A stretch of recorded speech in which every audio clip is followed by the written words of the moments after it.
Middle ഈസ്റ്റിൽ നിന്ന് പുറത്തുവരുന്നത് വെറുമൊരു യുദ്ധവാർത്തയല്ല, മറിച്ച് ലോകത്തിന്റെ സാമ്പത്തിക നട്ടെല്ല് തകർക്കാൻ പോകുന്ന മഹാവിപത്തിന്റെ സൂചനകളാണ്.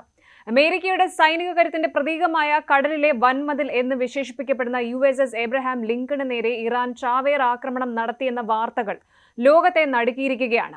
ഇന്ന് മാർച്ച് 13 ഇറാന്റെ ഇസ്ലാമിക് റെവല്യൂഷണറി ഗാർഡ്സ് പുറത്തുവിട്ട അവകാശവാദം ശരിയാണെങ്കിൽ അമേരിക്കയുടെ ഈ അഭിമാന കപ്പൽ ഇപ്പോൾ ഒമാൻ കടലിന്റെ അടിത്തട്ടിലേക്ക് നീങ്ങുകയാണ്. എന്നാൽ പെന്റഗൺ പറയുന്നത് ഈ വാർത്തകൾ ശുദ്ധ അസംബന്ധമാണ് എന്നാണ്. കടലിലെ പടുകൂറ്റൻ നഗരം എന്ന് വിശേഷിപ്പിക്കപ്പെടുന്ന അമേരിക്കൻ വിമാനവാഹിനി കപ്പൽ USS എബ്രഹാം ലിങ്കൺ നേരെ ഇറാന്റെ ആക്രമണം നടന്നുവെന്ന വാർത്തകൾ ലോകത്തെ ഒരു പുതിയ യുദ്ധഭീതിയുടെ നിഴലിലാക്കിയിരിക്കുകയാണ്. ഒമാൻ കടലിൽ വെച്ച് തങ്ങളുടെ മിസൈലുകളും ഡ്രോണുകളും അമേരിക്കയുടെ ഈ അഭിമാന കപ്പലിനെ തകർത്തുവെന്നും പരിക്കേറ്റ കപ്പൽ മേഖലയിൽ നിന്ന് പിൻവാങ്ങിയെന്നുമാണ് ഇറാന്റെ അവകാശവാദം. എന്നാൽ ഈ വാദങ്ങളെ പൂർണ്ണമായും തള്ളിക്കളയുന്ന അമേരിക്ക തങ്ങളുടെ നാവിക വ്യൂഹം സുരക്ഷിതമാണെന്ന് ആവർത്തിക്കുന്നു. ലോകത്തിലെ ഏറ്റവും വലിയ സൈനിക ശക്തിയും പശ്ചിമേഷ്യയിലെ കരുത്തരുമായ ഇറാനും തമ്മിലുള്ള ഈ ഒരു ഇൻഫർമേഷൻ വാർ യഥാർത്ഥത്തിൽ എന്താണ് സംഭവിക്കുന്നത് എന്നതിനെക്കുറിച്ച് വലിയ ആശയക്കുഴപ്പങ്ങളാണ് സൃഷ്ടിക്കുന്നത്.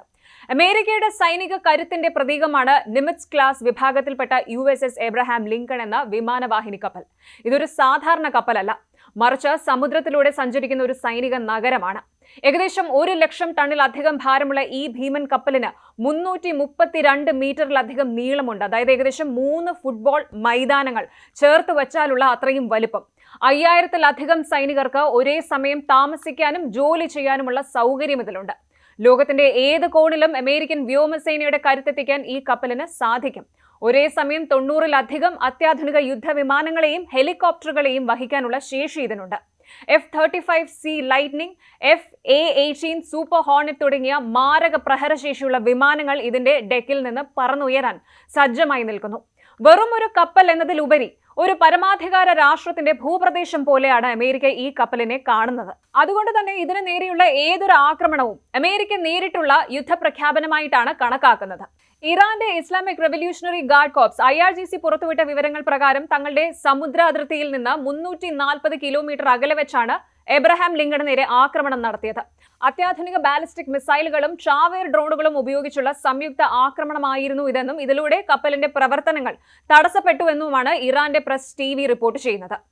ആക്രമണത്തിന് പിന്നാലെ കപ്പൽ ഒമാൻ കടലിൽ നിന്ന് അതിവേഗം പിൻവാങ്ങിയെന്നും ഇറാൻ അവകാശപ്പെടുന്നുണ്ട്. വെറുമൊരു കപ്പലിനെ മാത്രമല്ല, ബെഹ്റിനിലെ അമേരിക്കൻ നാവിക ആസ്ഥാനമായ 5th ഫ്ലീറ്റിന് നേരെയും ആക്രമണം നടത്തിയതായി ഇറാൻ പറയുന്നുണ്ട്. തങ്ങളുടെ സൈനിക ശേഷി ലോകത്തിന് കാണിച്ചു കൊടുക്കാനും മേഖലയിലെ അമേരിക്കൻ സ്വാധീനം കുറയ്ക്കാനുമാണ് ഇറാൻ ലക്ഷ്യമിടുന്നത്.